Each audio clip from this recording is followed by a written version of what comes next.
We're here today to announce a major update in an important case. Abrego Garcia has landed in the United States to face justice.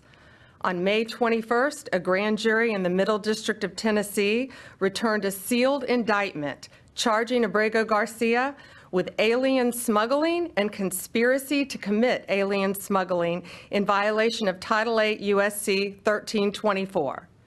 We want to thank President Bukele for agreeing to return Abrego Garcia to the United States. Our government presented El Salvador with an arrest warrant, and they agreed to return him to our country.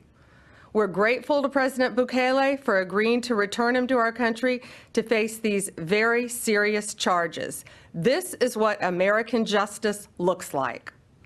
Upon completion of his sentence, we anticipate he will be returned to his home country of El Salvador. The grand jury found that over the past 9 years, Abrego Garcia has played a significant role in an alien smuggling ring. They found this was his full-time job, not a contractor. He was a smuggler of humans and children and women. He made over 100 trips, the grand jury found, smuggling people throughout our country. MS-13 members, violent gang terrorist organization members throughout our country. Thousands of illegal aliens were smuggled.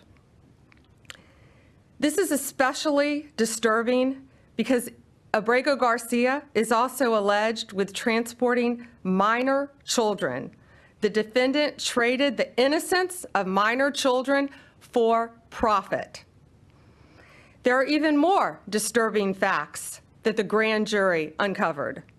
It is alleged this defendant is part of the same smuggling ring responsible for the death of more than 50 migrants in 2021 after the tractor trailer overturned in Mexico. This is part of that same ring. The defendant abused undocumented alien females, according to co-conspirators who were under his control while transporting them throughout our country. This defendant trafficked firearms and narcotics throughout our country on multiple occasions.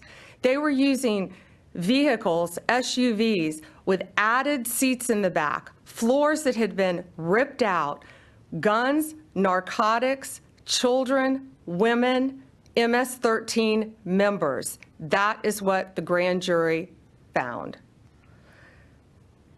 A co-conspirator alleged that the defendant solicited nude photographs and videos of a minor. A co-conspirator also alleges the defendant played a role in the murder of a rival gang member's mother. These facts demonstrate Abrego Garcia is a danger to our community.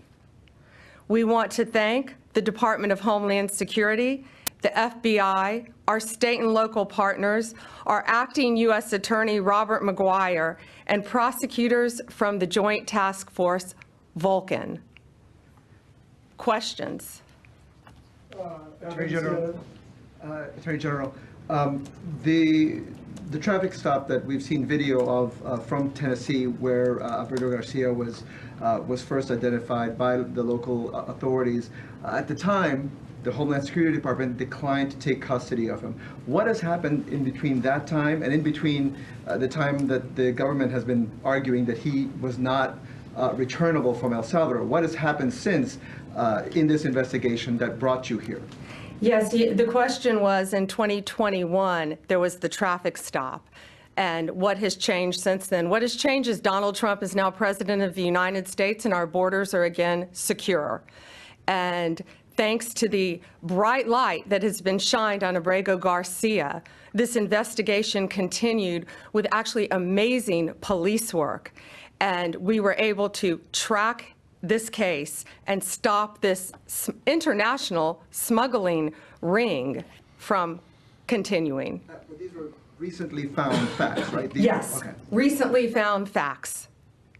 that point, can you just explain when this investigation was opened? The investigation in Tennessee, can you say when that investigation was opened? Well, the grand jury indicted on May 21st. This investigation has been ongoing.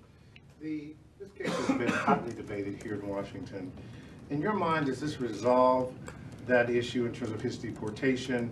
And should this be seen in any way as complying with the judge's order to return him to the U.S. and the Supreme Court ruling that the U.S. government should facilitate his return? There's a big difference between what the state of play was before the indictment and after the indictment. And so the reason why he is back and was returned was because there's an arrest warrant, which was presented to the government in El Salvador. So there's a big difference there. As far as whether it makes the ongoing litigation in Maryland moot, I would think so, but we don't know that. This, he just landed today. Jake, CBS. I just want to confirm what you said earlier, that you're intending to prosecute him and keep him in an American prison if he's found guilty, and then would remove him after his sentence is over. Correct. Yes, he will be prosecuted in our country, sentenced in our country if convicted, and then returned after completion of his sentence. Last one, Sadie, Wall Street Journal. Okay. I have two. One's on topic, one's off topic. Maybe I misunderstood you, but you were mentioning, that he had some involvement in a murder, or was connected to groups that had, involved with this other smuggling ring.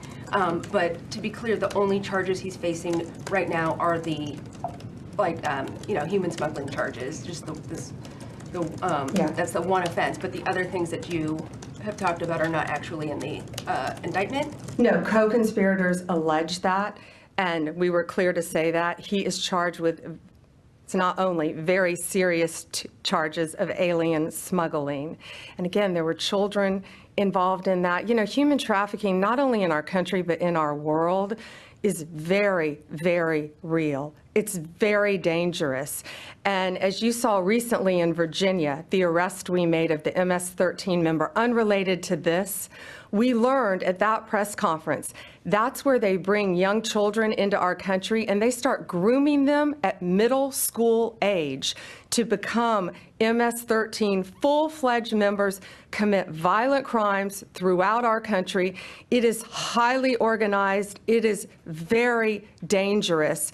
And they are living throughout our country, but no more, because they are being arrested, they are being prosecuted, and being convicted and deported when appropriate.